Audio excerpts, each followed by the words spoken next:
Hey guys, it's Eddie here from Dilleen Property, and today we're doing a quick video. I want to do a quick video and talk about dropping the rent. Dropping the rent when you've got an investment property, right?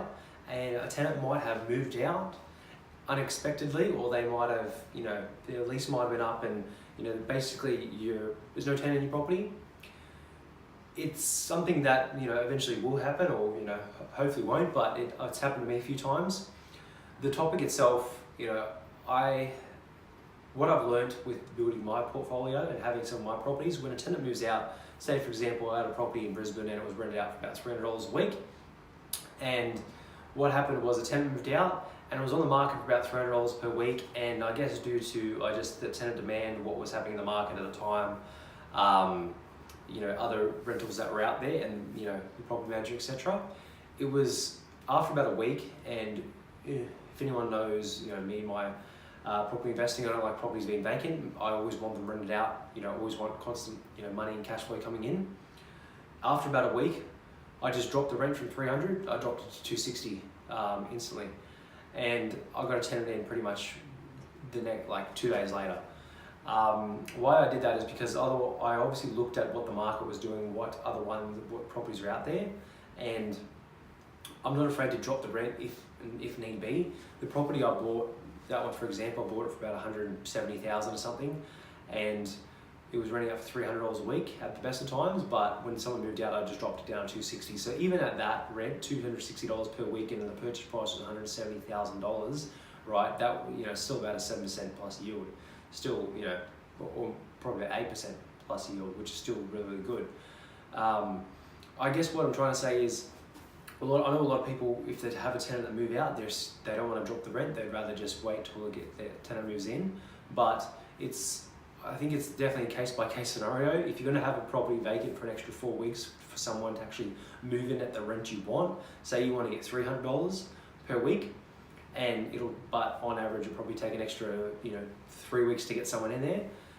So if it's vacant for 3 weeks and you rent for $300, so that's 3 weeks times $300 is $900 per week. So whereas if someone was looking at a price point, a tenant in terms of that area was looking at properties to rent outright, and they were just wanted that was slightly out of their bracket.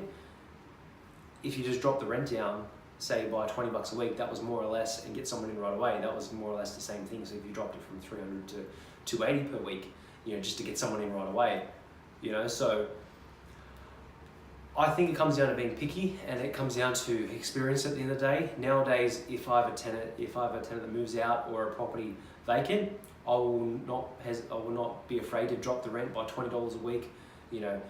Could be $5 a week, $10, $15, $25, $35, depending on the price point of the rent. But I think it's definitely something to keep in mind that I always want a tenant right away, because you can always put the rent back up later.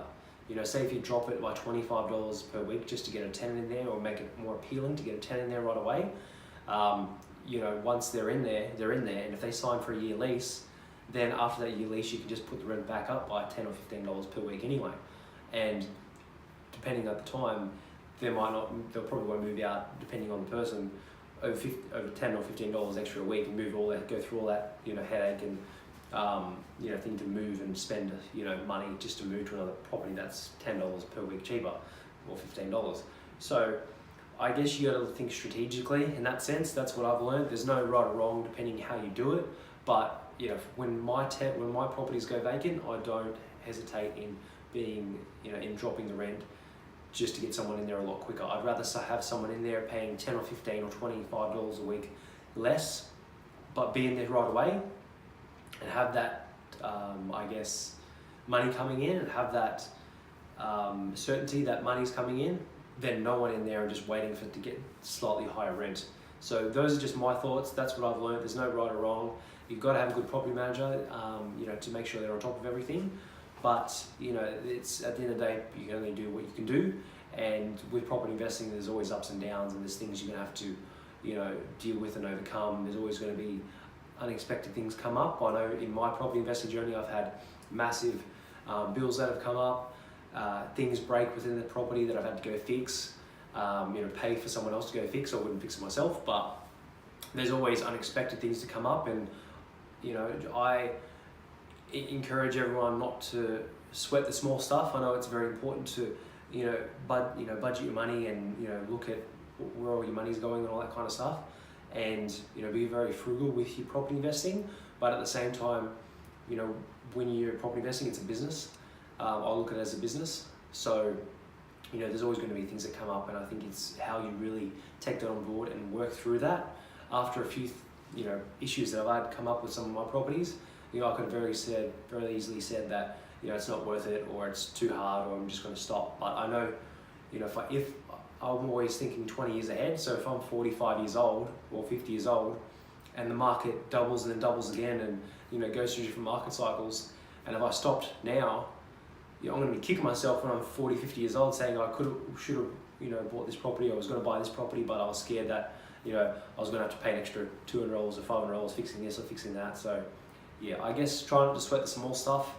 It is hard at that time, but always think long term, and that's what works for me, and that's what's, I guess, helped me build my portfolio. So hope this has been some help. Thanks for watching, guys, and I'll catch you next video. Bye.